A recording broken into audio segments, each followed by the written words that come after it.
Mana sih, Dis? Baik, terima kasih. Assalamualaikum warahmatullahi wabarakatuh. Eh, Selamat malam. Kami dari kelompok 8 mata kuliah Cloud Computing akan melakukan presentasi mengenai manajemen dan penjadwalan sumber daya cloud. Sebelum itu, perkenalkan, saya Nurul Hadis dengan NIM 2224 1010. Perkenalkan, nama saya Halil Jose Adriano Sumampau dengan NIM akhir 2027.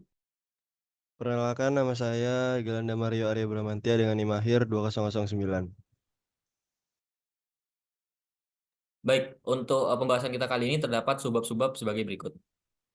Untuk yang pertama, kebijakan dan mekanisme untuk sumber daya. Kebijakan dan mekanisme untuk sumber daya yang pertama polisis dan mekanisme. Pemisahan antara kebijakan dan mekanisme adalah prinsip penting dalam desain sistem komputer. Kebijakan mengacu pada aturan atau prinsip yang mengatur pengambilan keputusan, sementara mekanisme adalah implementasi konkret dari kebijakan tersebut. Dengan memisahkan kebijakan dari mekanisme, kita menciptakan fleksibilitas dan modularitas dalam desain sistem. Ini memungkinkan kita untuk dengan mudah mengubah atau memperbarui kebijakan tanpa perlu memodifikasi mekanisme yang mendasarinya dan sebaliknya. Kemudian kebijakan manajemen sumber daya cloud, ada 5 kelas kebijakan manajemen sumber daya cloud yang masing-masing memiliki fokus dan tujuan tertentu. Yang pertama, kontrol penerimaan, alokasi kapasitas, penyeimbangan beban, optimasi energi, serta yang terakhir jaminan kualitas layanan atau QoS.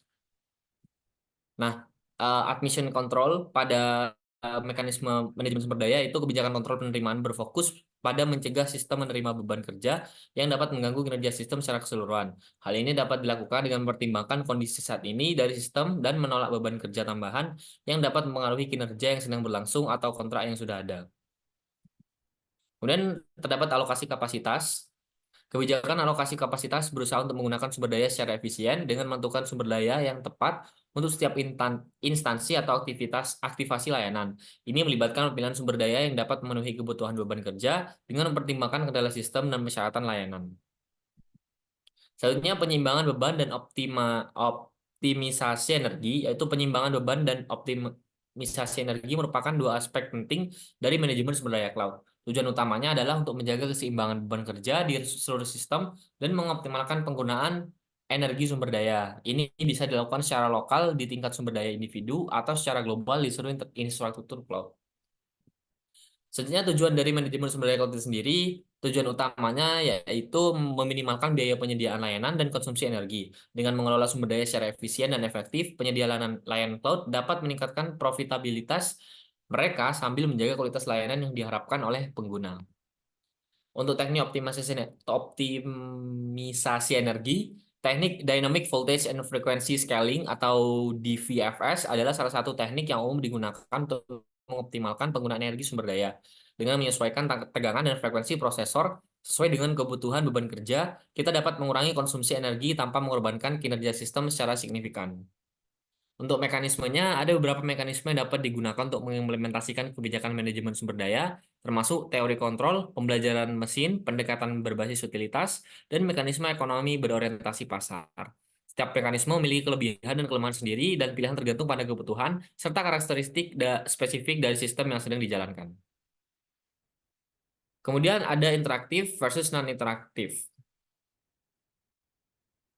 Ada perbedaan dalam strategi manajemen sumber daya antara beban kerja interaktif dan non-interaktif. Untuk beban kerja interaktif, fokus utamanya adalah pada pengaturan aliran dan penempatan aplikasi dinamis untuk menjaga responsivitas sistem. Di sisi lain, untuk beban kerja non-interaktif, penekanan utamanya yaitu pada penjadwalan untuk maksimalkan throughput dan efisiensi penggunaan sumber daya. Kemudian yang kedua, yaitu algoritma penjadwalan untuk cloud computing atau komputasi awan. Algoritma penjadwalan untuk komputer awan di dalam cloud computing penjadwalan adalah bagian penting dalam manajemen resources cloud yang membagi dan menggabungkan resources pada beberapa tingkatan. Tingkatan multiflexing atau pembagian resources terdiri dari server dibagi oleh beberapa VM. VM mendukung beberapa aplikasi terdiri dari beberapa thread. CPU, thread bertindak sebagai prosesor virtual, kemudian jalur komunikasi dibagi menjadi beberapa saluran virtual. Yang kedua, algoritma penjadwalan untuk komputer awan. Tujuan penjadwalan untuk komputer awan Sistem batch maksimalkan throughput atau jumlah per unit waktu dan meminimalkan turnaround time atau waktu antara pengajuan dan penyelesaian pekerjaan. Sistem real time yaitu memenuhi deadline dan dapat diprediksi. Kemudian sifat dari algoritma penjadwalan yaitu efisien, bekerja dengan cepat dan optimal, adil, memberikan waktu yang sama kepada semua proses, bebas kelaparan, tidak ada proses yang menunggu tanpa batas. Kemudian penjadwalan untuk sistem yang mendukung campuran tugas, beberapa dengan batasan hard real time dan lainnya dengan batasan soft real time atau tanpa batasan waktu. Seringkali menghadapi persyaratan yang saling bertentangan. Beberapa penjadwal bersifat preemptive memungkinkan tugas dengan prioritas tinggi untuk menginterupsi pelaksanaan tugas dengan prioritas lebih rendah lainnya, bersifat non-preemptive.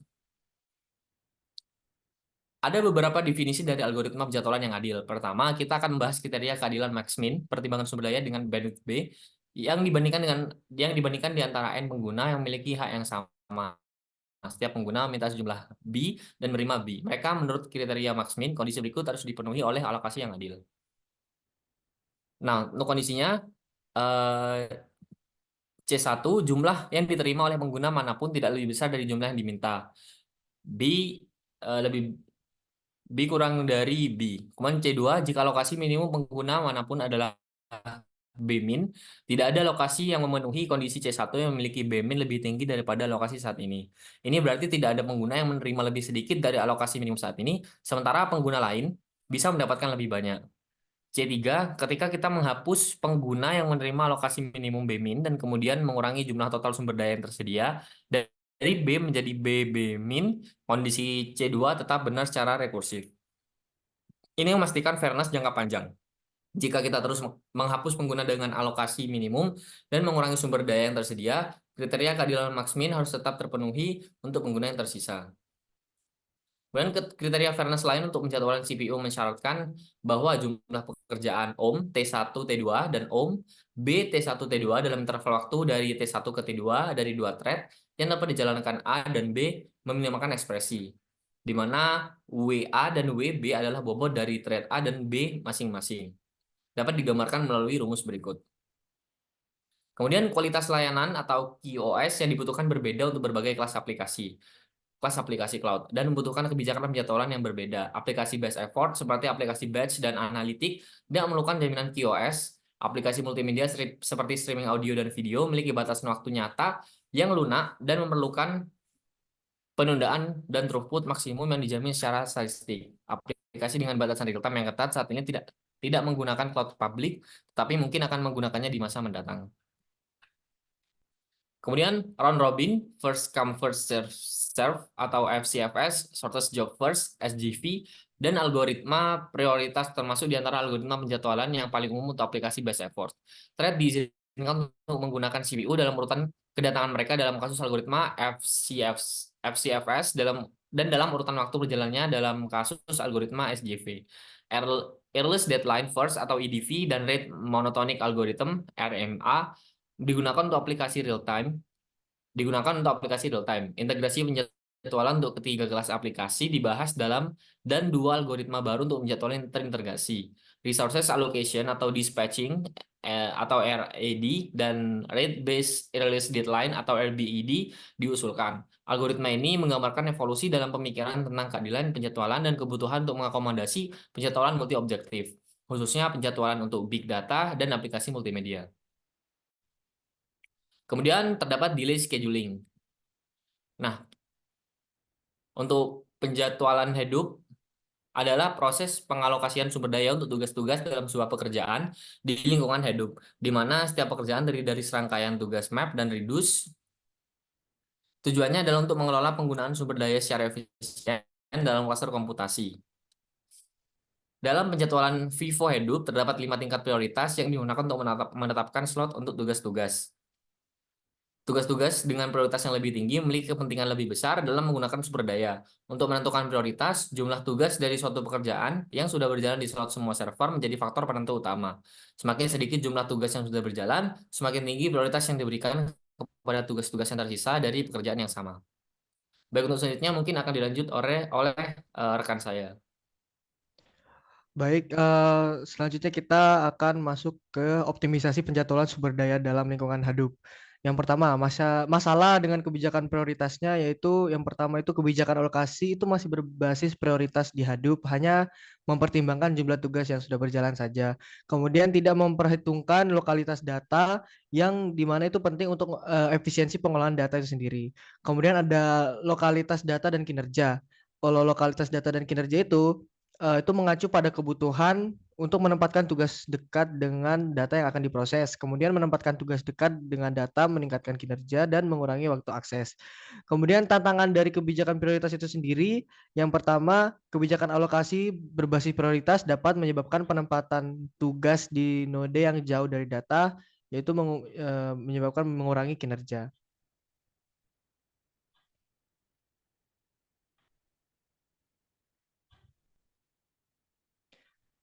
Lalu solusinya itu dengan integrasi lokalitas data dengan penjadwalan. Nah, ini tuh penting untuk mempertimbangkan lokalitas data dalam penjadwalan sumber daya. Dengan memperhitungkan alokasi data, penugasan sumber daya dapat dioptimalkan untuk kinerja yang lebih baik lagi. Kemudian untuk penerapan penjadwalan optimalnya, itu penjadwalan sumber daya yang optimal itu memerlukan penyeimbangan antara prioritas tugas dan lokalitas data. Dengan memperhitungkan kedua faktor ini, kinerja dan efisiensi sistem Hadoop dapat ditingkatkan. Lalu kesimpulan yang dapat kita ambil itu integrasi lokalitas data dalam penjadwalan sumber daya merupakan langkah yang penting dalam mengoptimalkan kinerja pada sistem Hadoop itu sendiri. Dengan memperhitungkan kedua faktor ini, penyelesaian tugas big data dapat menjadi lebih efisien dan cepat. Kemudian kita masuk ke data aware scheduling. Optimalisasi kinerja dengan penjadwalan yang memperhitungkan lokalitas data. Nah, bagian ini membahas pentingnya lokalitas data dalam kinerja aplikasi yang intensif atau I/O. Seperti yang dijelaskan dalam sebuah makalah tentang penjadwalan tugas aplikasi yang intensif I/O. Aplikasi-aplikasi ini seperti contohnya MapReduce, pemrosesan query, perkiraan untuk analisis data, eksplorasi, dan debugging interaktif. Itu terdiri dari rangkaian tugas yang diatur dalam DAG atau Direct cyclic graph. Beberapa aplikasi ini memungkinkan penjadwalan independen dari subset tugas untuk meningkatkan lokalitas data tanpa mempengaruhi kebenaran hasilnya, seperti dalam algoritma gradient descent. Lalu untuk penjadwalan yang mempertimbangkan data, meningkatkan lokalitas, merespons waktu, dan kinerja. Late binding dalam konteks ini itu mengacu pada korelasi tugas dengan data secara dinamis. Bergantung pada status cluster, lalu fokus pada peningkatan lokalitas data pada tahap awal tugas penting karena waktu penyelesaian pekerjaan itu ditentukan oleh tugas terlambat. Kemudian efisiensi tugas I/O intensif menurun ketika data inputnya disimpan di disk lokal atau di server yang berbeda, terutama pada server di rak yang berbeda. Penjadwalan yang mempertimbangkan data juga bertujuan untuk menyeimbangkan lalu lintas rak dan mengurangi komunikasi lintas rak dengan menempatkan tugas produsen dan konsumen secara tepat. Lanjut kita masuk ke Apache Capacity Scheduler. Nah, Apache Capacity Scheduler ini adalah sebuah scheduler MapReduce yang dapat dihubungkan atau pluggable yang dirancang untuk lingkungan Hadoop. Scheduler ini memungkinkan pengguna untuk mengatur sumber daya cluster dengan lebih fleksibel melalui dukungan untuk beberapa atau multiple queues. Setiap satu di antaranya diberikan jaminan kapasitas cluster. Fitur utama dari Apache Capacity Scheduler ini termasuk alokasi sumber daya yang dinamis, prioritas pekerjaan, dan dukungan untuk pekerjaan yang membutuhkan banyak memori. Salah satu fitur kunci dari Apache Capacity Scheduler ini adalah kemampuannya untuk mengalokasikan sumber daya secara dinamis di antara antrian-antrian yang ada. Ini berarti bahwa sumber daya yang tidak digunakan dari satu antrian dapat dialokasikan ke antrian yang lain yang membutuhkan untuk memenuhi kapasitas terjaminnya. Hal ini memastikan penggunaan sumber daya yang lebih efisien dan memungkinkan lingkungan Hadoop untuk menangani beban kerja yang beragam dengan lebih baik. Selain itu, Apache Capacity Scheduler juga mendukung prioritas pekerjaan yang memungkinkan pekerjaan dengan prioritas lebih tinggi untuk mendapatkan akses terhadap sumber daya yang lebih cepat dibandingkan dengan pekerjaan dengan prioritas lebih rendah. Scheduler ini juga mendukung pekerjaan yang membutuhkan banyak memori dengan memungkinkan spesifikasi kebutuhan memori yang lebih tinggi dari default. Selain fitur-fitur utama ini, Apache Capacity Scheduler juga memberikan fleksibilitas konfigurasi yang luas melalui berbagai properti antrian yang dapat disesuaikan sesuai kebutuhan pengguna. Namun perlu dicatat bahwa Apache Capacity Scheduler itu tidak mendukung preemption, yang berarti bahwa suatu pekerjaan yang sudah berjalan itu tidak akan bisa dihentikan untuk memberikan prioritas kepada pekerjaan dengan prioritas yang lebih tinggi. Tetapi dengan fitur yang luas dan fleksibel, Apache Capacity Scheduler ini tetap menjadi pilihan yang kuat untuk mengatur alokasi sumber daya yang efisien dan efektif. Kemudian kita masuk ke start time fair queuing.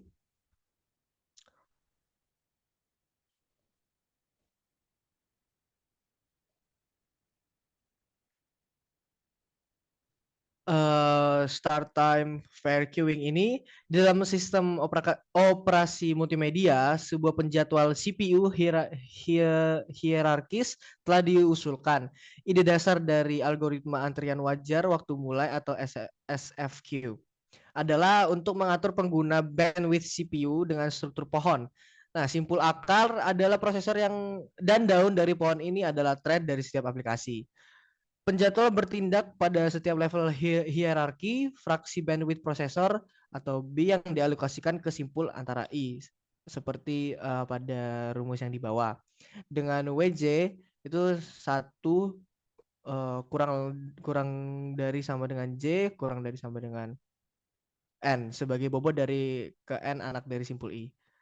Lalu kita masuk ke borrowed virtual time, di mana borrowed virtual time algoritma penjadwalan borrowed virtual time atau BVT bertujuan untuk mendukung pengiriman aplikasi real time dengan latency rendah serta berbagi CPU secara berbobot di antara beberapa kelas aplikasi.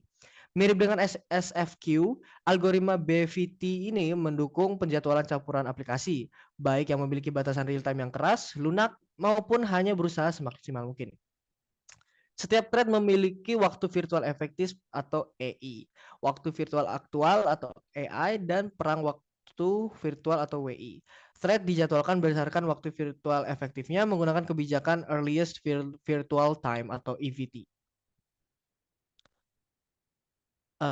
Nah, di sini merupakan menampilkan waktu virtual efektif dari 2 thread pada setiap peralihan konteks. Waktu virtual aktual akan ditambahkan dengan jumlah tertentu jika thread tersebut diizinkan untuk berjalan sesuai alokasi waktunya. Bisa dilihat seperti pada tabel ini. Kemudian algoritma BVT atau borrowed virtual time itu dirancangkan untuk mengatur penggunaan CPU dengan memperhitungkan waktu virtual efektif dari setiap thread. Dalam algoritma ini, waktu diukur dengan unit pengisian minimum atau MCU dengan alokasi beralih konteks atau C sebagai kuantum waktu yang menentukan berapa lama sebuah thread diizinkan untuk berjalan saat bersaing dengan thread lainnya. Kemudian salah satu aspek penting dari algoritma ini adalah penggunaan bobot untuk setiap thread. Thread dengan bobot yang lebih tinggi mengkonsumsi waktu virtualnya lebih lambat daripada thread dengan bobot yang lebih rendah. Setiap thread juga memiliki waktu virtual aktual yang diperbarui setiap kali thread tersebut kembali berjalan setelah tidur. Di mana waktu virtual aktualnya itu diperbarui menjadi maksimum antara waktu virtual aktualnya sebelumnya dan waktu virtual minimum dari semua thread yang aktif atau SVT. Lalu kita masuk ke dalam cloud scheduling subject to deadlines, di mana penjadwalan cloud ini seringkali dilakukan dengan memperhatikan batas waktu dengan perbedaan antara batas waktu yang keras dan batas waktu yang lunak. Batas waktu yang keras bersifat ketat dan harus dipenuhi, sementara batas waktu yang lunak lebih bersifat sebagai panduan dan dapat dilewatkan dengan sedikit keterlambatan. Model sistem umumnya melibatkan penjadwalan tugas aperiodik dengan beban kerja yang dapat dibagi-bagi. Kebanyakan kebijakan penjadwalan yang umum digunakan meliputi FIFO atau first in first out. Kemudian ada EDF atau earliest deadline first dan MWF atau maximum workload derivative first yang mempertimbangkan turunan beban kerja untuk menentukan urutan pelaksanaan tugas. Dua aturan partisi beban kerja dan penempatan tugas pada node pekerja dibahas, yaitu partisi optimal dan partisi yang sama. Perlu diingat bahwa penjadwalan di cloud umumnya mengikuti batas waktu yang lunak, kecuali dalam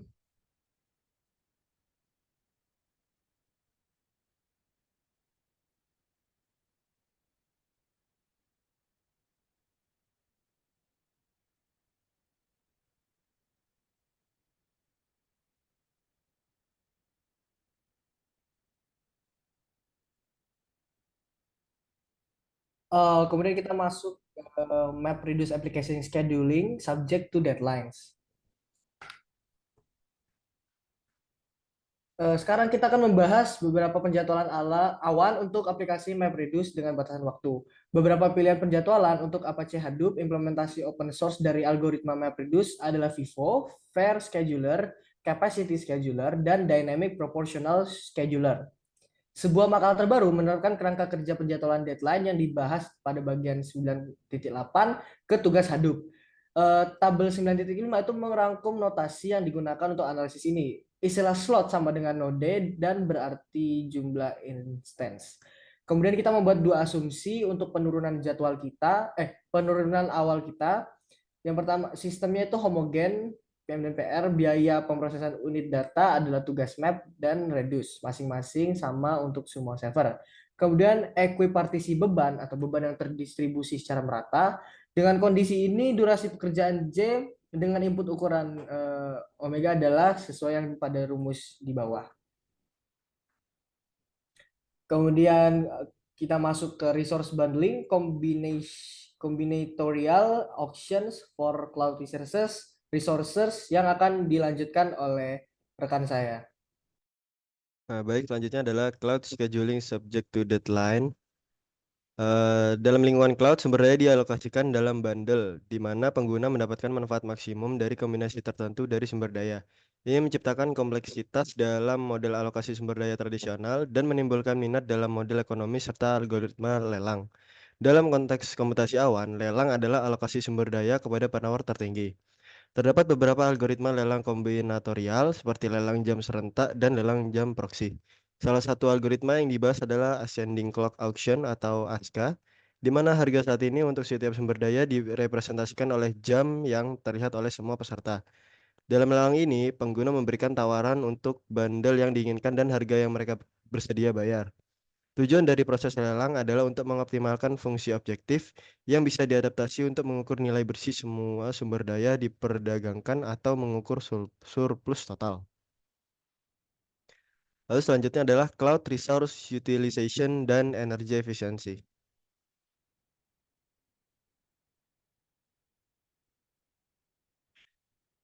Oke, menurut hukum Moore, kekuatan komputasi mikroprosesor meningkat 2 kali lipat setiap 1,5 tahun, sementara efisiensi listrik perangkat komputasi juga meningkat sekitar setiap 1,5 tahun. Namun, pertumbuhan kinerja dan peningkatan efisiensi listrik hampir saling meniadakan. Akibatnya, penggunaan energi untuk komputasi meningkat secara linear dengan jumlah perangkat komputasi. Peningkatan ini terlihat dalam pusat data awan yang besar, yang mengakibatkan dampak ekologis yang signifikan dan mempengaruhi biaya layanan awan. Biaya energi ini ditransfer kepada pengguna layanan awan dan berbeda antar negara dan wilayah. Hal ini menjustifikasi perlunya memperhatikan konsumsi energi awan lebih dekat dengan topik-topik termasuk efisiensi energi, efisiensi perangkat keras, dan manajemen cloud. Nah, untuk grafik di slide ini, itu adalah representasi dari hubungan antara beban kerja atau load dan efisiensi energi dari suatu sistem komputasi. Nah, grafik ini menggambarkan bahwa meskipun kebutuhan daya meningkat secara linear seiring dengan beban kerja, efisiensi energi sistem komputasi tidak terlalu berperilaku secara linear sehubungan dengan beban kerja. Bahkan saat sistem sedang tidak digunakan atau sedang idle, sistem tersebut dapat digunakan sebanyak 50% daya yang seharusnya digunakan pada beban kerja penuh. Data yang dikumpulkan selama periode waktu tertentu menunjukkan bahwa rentang operasi tipikal untuk server di pusat data adalah sekitar 10% hingga 50% dari beban kerja. Grafik ini mungkin menunjukkan bagaimana efisiensi energi sistem berubah seiring dengan variasi beban kerja. Lalu, pentingnya efisiensi energi dalam cloud data centers dan upaya untuk mengoptimalkan penggunaan energi dalam konteks cloud computing. Beberapa poin penting yang disorot dalam hal ini termasuk yang pertama, elastisitas dan over provisioning. Elastisitas dalam komputasi awan berarti alokasi sumber daya tambahan saat diperlukan dan pelepasan sumber daya saat tidak lagi diperlukan.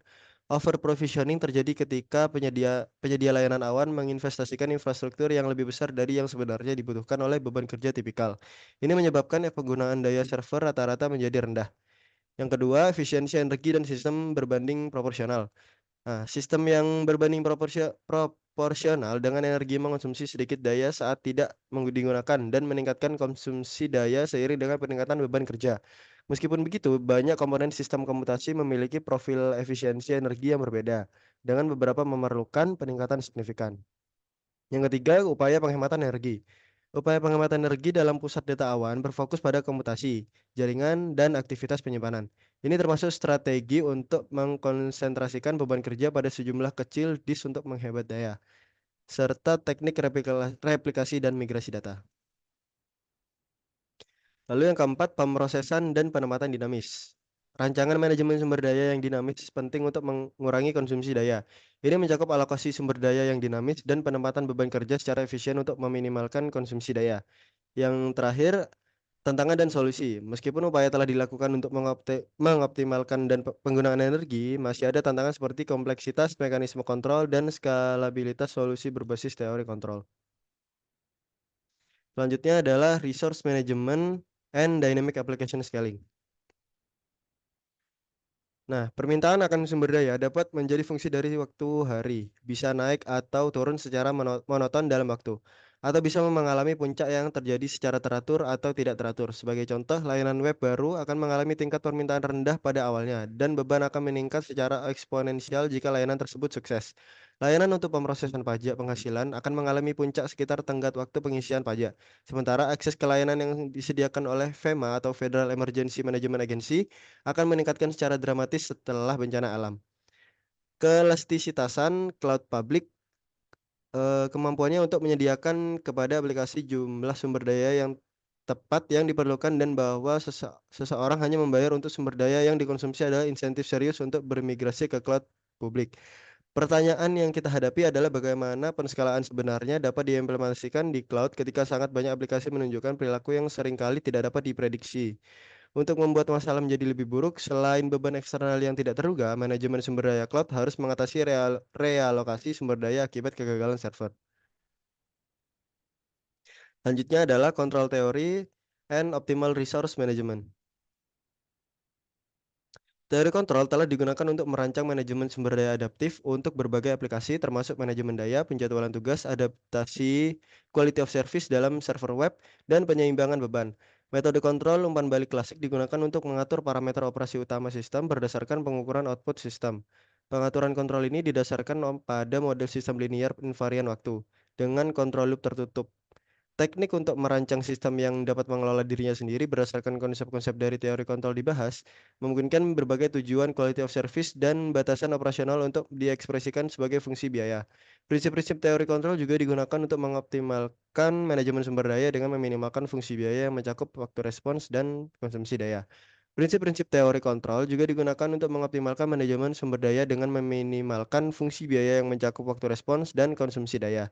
Metode kontrol optimal menghasilkan urutan input kontrol selama jangka waktu tertentu sambil memperkirakan perubahan kondisi operasi. Solusi optimal untuk masalah kontrol diskrit memerlukan pencarian ekstrim, minimal atau maksimal dari fungsi biaya tertentu dengan memperhitungkan keterbatasan sistem dinamisnya. Selanjutnya adalah stability of two-level resource allocation strategy. Nah, untuk di bagian kali ini membahas konsep pengelolaan sumber daya menggunakan prinsip-prinsip kontrol teoritis. Arsitektur alokasi sumber daya yang melibatkan pengontrol untuk penyedia layanan dan pengontrol untuk aplikasi. Dalam sistem kontrol, masukan seperti beban kerja ditangani oleh sensor untuk mengukur kinerja, sementara pengontrol mengimplementasikan kebijakan-kebijakan tertentu. Tujuan utamanya dari sistem kontrol ini adalah untuk menjaga stabilitas sistem dengan memastikan perubahan output tetap dalam batas yang dapat diterima. Jika perubahan terlalu besar, sistem dapat mengalami thrashing, di mana sebagian besar sumber daya digunakan untuk fungsi manajemen daripada untuk eksekusi aplikasi yang sebenarnya. Selanjutnya adalah feedback control based on dynamic threshold. Nah, Materi pada subbab ini membahas pengendalian umpan balik berbasis ambang dinamis dalam sistem cloud computing. Dalam konteks ini, ambang digunakan untuk memicu perubahan dalam perilaku sistem berdasarkan parameter tertentu seperti beban sistem. Pembahasan mencakup konsep ambang statis dan dinamis, serta penerapannya dalam strategi pengelolaan sumber daya yang disebut pemrograman ambang proporsional. Pendekatan tersebut menawarkan dua jenis pengontrol dan mengeksplorasi pertanyaan tentang granularitas kontrol, efektivitas ambang dinamis, dan manfaat dari penggunaan dua ambang. Kesimpulan berdasarkan eksperimen menunjukkan bahwa ambang dinamis dan dua ambang memberikan hasil yang lebih baik dalam mengelola sumber daya cloud. Selanjutnya adalah Coordination of Autonomic Performance Manager.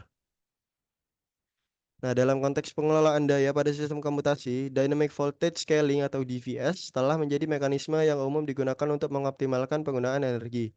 DVS memanfaatkan karakteristik disipasi energi yang meningkatkan secara kuadratik dengan tegangan supply pada prosesor modern. Salah satu aplikasi utama dari DVS adalah dalam mengontrol frekuensi CPU, yang merupakan faktor utama yang mempengaruhi kinerja sistem. Dalam konteks ini, penting untuk memahami bagaimana DVS bekerja dan bagaimana pengaruhnya terhadap kinerja sistem, terutama dalam kondisi beban kerja yang berbeda. Nah, kesimpulannya dalam subbab ini disajikan kolaborasi antara manajer kinerja atau performance manager dan manajemen daya atau power manager dalam rangka mencapai kinerja sesuai SLA dan mengoptimalkan penggunaan energi dalam lingkungan cloud melalui penggunaan fungsi utilitas gabungan untuk kinerja dan daya, serta kerjasama antara kedua manajer tersebut. Mereka dapat mengatur frekuensi CPU dan alokasi daya secara dinamis sesuai dengan kebutuhan beban kerja. Eksperimen pada serangkaian Blade menunjukkan bahwa pendekatan ini berhasil mencapai keseimbangan yang optimal antara kinerja aplikasi dan penggunaan energi. Meskipun demikian, implementasi teknik ini pada skala besar masih dihadapkan.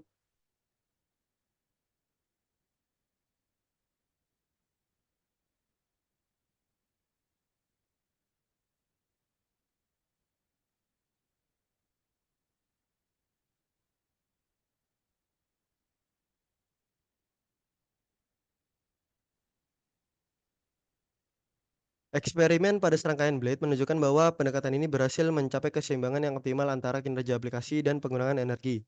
Meskipun demikian, implementasi teknik ini pada skala besar masih dihadapkan pada beberapa tantangan, termasuk kompleksitas komputasi. Namun, penelitian ini menegaskan potensi yang besar dalam mengoptimalkan operasi cloud dengan pendekatan kolaboratif antara manajer kinerja dan manajer daya.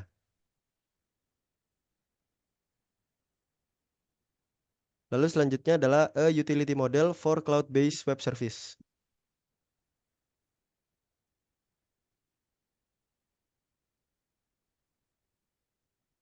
Nah, sebuah fungsi utilitas menghubungkan manfaat dari sebuah layanan dengan biaya untuk menyediakan layanan tersebut. Sebagai contoh, manfaatnya bisa berupa pendapatan dan biayanya bisa berupa konsumsi daya. Dalam bagian ini, kita membahas pendekatan berbasis utilitas untuk manajemen otonomik. Tujuannya adalah untuk memaksimalkan total keuntungan yang dihitung sebagai selisih antara pendapatan yang dijamin oleh SLA dan total biaya untuk menyediakan layanan. Sebuah SLA seringkali menentukan ganjaran serta hukuman yang terkait dengan metrik kinerja tertentu. Terkadang, kualitas layanan diterjemahkan menjadi waktu respons rata-rata. Ini adalah kasus dari layanan web berbasis awan ketika SLA seringkali secara eksplisit menentukan pernyataan ini. S-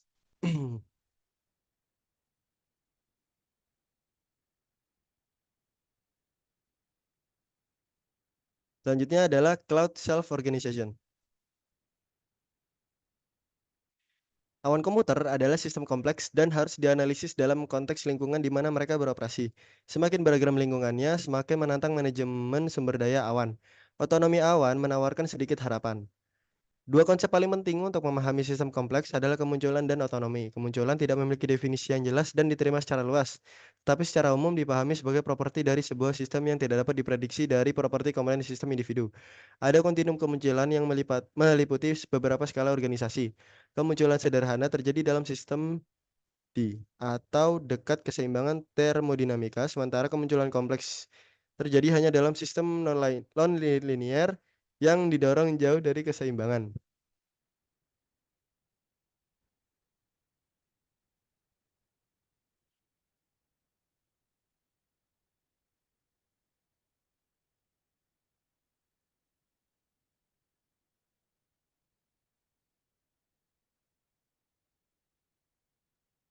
Selanjutnya adalah cloud interoperability. Interoperabilitas cloud yang menjadi perhatian besar bagi komunitas cloud karena keprihatinan akan keterikatan vendor. Pembahasan mencakup tantangan harapan realistis saat ini dan kemungkinan langkah yang dapat diambil untuk interoperabilitas cloud di masa depan. Namun, interoperabilitas antar layanan SaaS dari penyedia layanan cloud atau CSP yang berbeda tidak dianggap realistis. Saat ini, migrasi beban kerja antara CSP tidak memungkinkan dan penggunaan beberapa cloud memerlukan replikasi data yang mahal. Standarisasi cloud telah dilakukan oleh NIST, tetapi akan memakan waktu sebelum standar diadopsi. CSP enggan berbagi informasi tentang spesifikasi internal dan kebijakan mereka. Dan ada tantangan teknis karena heterogenitas infrastruktur cloud. Meskipun demikian, teknologi seperti nested virtualization dan teknologi kontainer menawarkan beberapa kemungkinan untuk meningkatkan interoperabilitas. Nah, mungkin sekian presentasi dari kelompok kami. Kurang lebihnya mohon maaf. Wassalamualaikum warahmatullahi wabarakatuh.